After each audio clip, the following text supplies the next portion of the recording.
지금은 그렇게만 살기에는 너무 영향력이 어마어마한 인물이 되셨는데 영어로 좀 한마디 해봐봐요. 네, Mr. Musk, I am waiting for you. Your investment for my movie, for 뭐야? my story. 그치? I You are my totally hero. 100% support your work. I 자기 believe in your future. 네, 공학 박사 곽재식입니다. 방송쟁이, 왜 방송쟁이. 딱히 뭐 공학 박사 활용되지 않고 있고요.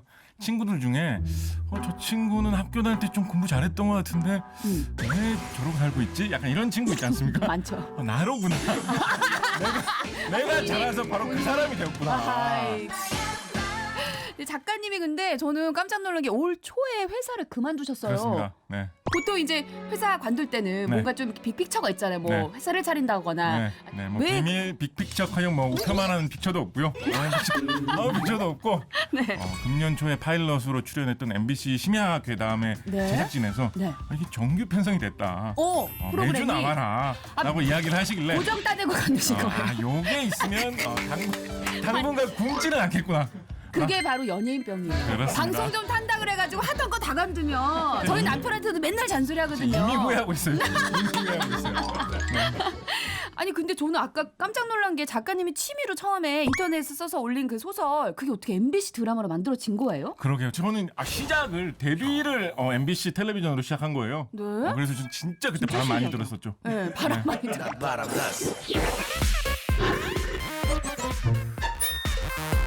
교수 부인은 아무나 되니? 얼른 꿈꿔.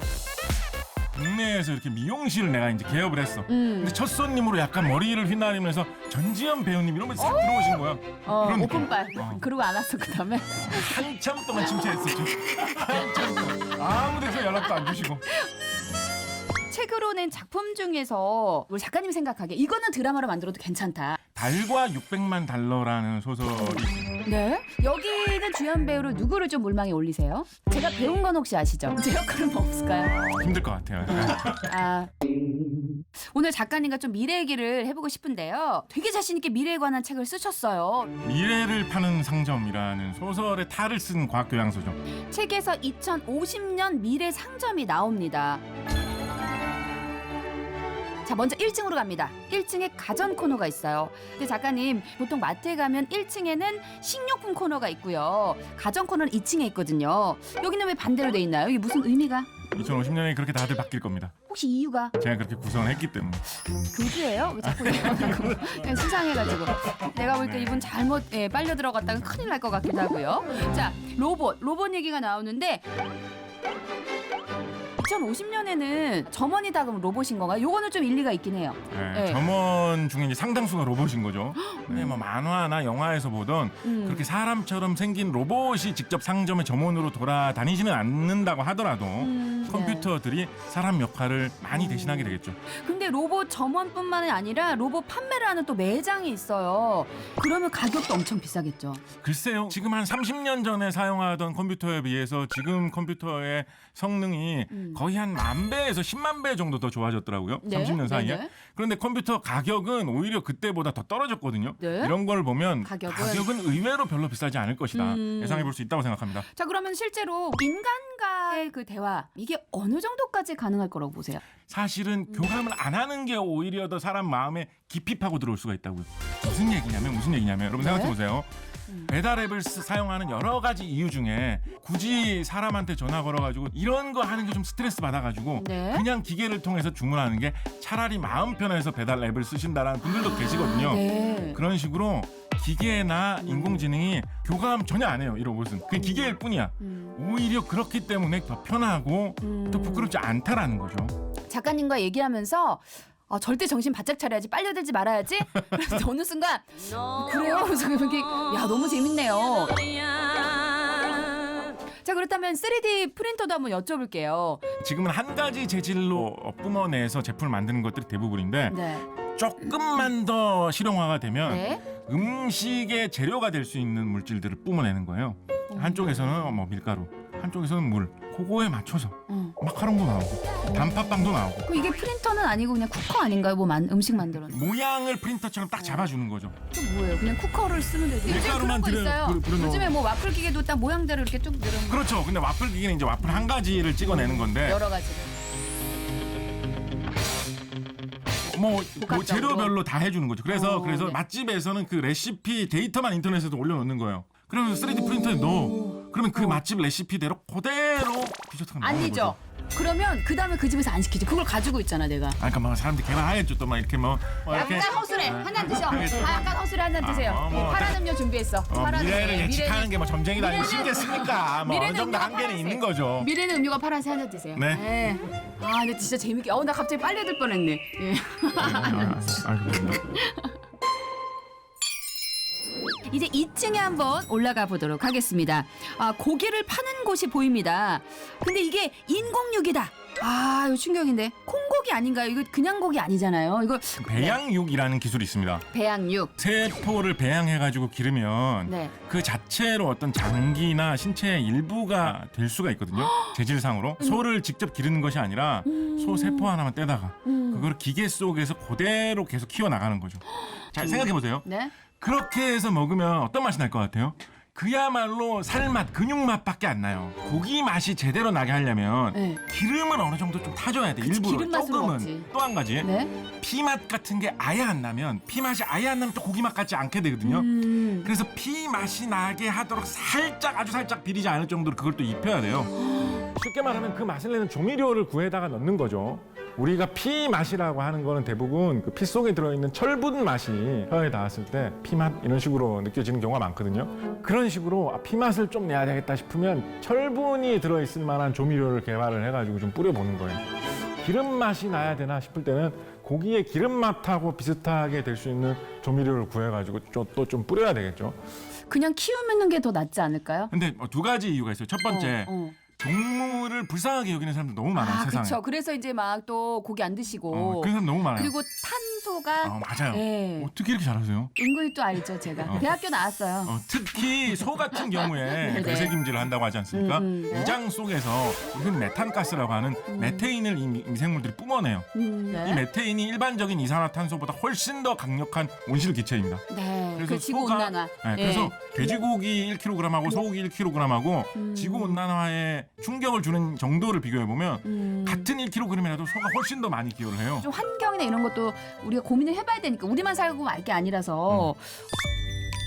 자, 근데 이거 뭐예요? 농장을 상점에서 판다. 초소형 수직 농장 모듈. 이거는 좀 생소하네요. 수조나 상자처럼 돼 있는데 네. 그 안에 이제 간단한 식물을 심어가지고 길러서 먹을 수 있게 돼 있는 거예요. 네. 지금도 여러분 집에서 뭐 상추 길러 드신다거나 네네네. 뭐 파 길러 드신다거나 그런 분들 많이 계시잖아요. 네. 기계가 컴퓨터가 프로그램대로 알아서 물 주고 알아서 햇빛 비춰주고 하면서 길러준다는 거죠.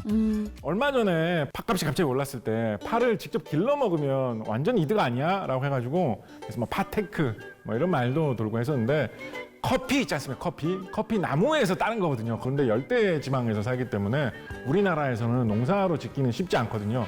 아마 기술이 이런 쪽으로 발전해 나가면 서울 시내에서 커피 가게에 가면 기른 커피 나무에서 딴 그 커피로 만든 커피를 드립니다라고 하는 시기가 오겠죠. 미래 얘기라니까 이 노래 들을 수밖에 없습니다. H.O.T는 뭐 이런 미래를 예상을 했을까요? 글쎄요. H.O.T의 지금 멤버들의 모습을 과연 상상이라도 하셨을지. 그게 뭐예요, 그게? 뭐예요, 그게? 갑자기 쓸쓸한 마음이 작가님, 확 치밀어 그냥 막 올라와서. 모든 걸 멘트 쳐야 되는 강박증을 버려요. 죄송합니다. We are the future 듣고 아니, 올게요. 갑자기 쓸쓸한 마음이 확 치밀어 오더라고요. 자, 3층으로 가볼게요. 3층엔 잡화점을 구경하는 재미가 좀 쏠쏠합니다. 근데 눈에 띄는 게 있어요. 무인 택시. 아마 뭐 무인 택시 이용권이라든가 이런 걸 팔 수도 있겠죠. 아니 그러면은 저희 아버지도 이제 택시 기사를 하시지만 그때는 좀 살아계실지 어떻게 할지 모르겠어요. 지금 칠순이거든요. 미안해요. 기술 발전하는데 그래요? 아버님, 사시겠지. 우리 아빠 200살까지 살수 있을까? 200살 진짜 심지어 극단적이신 분은 무슨 말씀하시는지 아세요? 2050년까지 사람이 사는데 성공하면 네. 그 후로부터는 영원히 안 죽을지도 모른다. 어디 가서 그런 얘기하면 교주 소리 들으니까 조심해요. 내가 지금 작가님 의심해요. 뭐 이상하게 어디 하지 저도 마요. 그게 믿지는 않아요. 제 얘기 예, 아닙니다. 예. 자, 그래서 무인 택시 어떻게 되는 거예요? 운전자가 없어요. 운전자가 있지만 뭐 어려울 때만 도와주면 된다. 어떠한 경우에도 운전자가 필요 없다. 네. 그것들을 1단계 자율주행, 2단계 자율주행 이런 식으로 뭐 단계를 불러서 구분하고 있기도 하고요. 낮은 단계의 자율주행 기술이라고 하더라도 네네. 그게 상당히 잘 보급이 되면 교통사고를 낮추는 데는 굉장히 큰 도움이 될 수가 있을 거예요. 교통사고. 자동차에 레이더가 달려 있어가지고 좀 멀리서 애가 오는지를 미리 감지하고 사고가 있으면 났는데도. 컴퓨터가 차를 바로 세운다. 그건 최고지. 라고 하면 사람 목숨을 구할 수 있는 일이니까. 완전 최고죠. 그리고 일론 머스크. 네. 일론 머스크는 사실은 우리 또 이제 전기 자동차를 개발했던 그렇죠. 예, 그 CEO고 발언들이 굉장히 또 이슈가 되지 않습니까? 근데 보통 이제 네. 사람이 자기의 위치가 너무 빠르게 좋아지거나 너무 빠르게 나빠지면 네.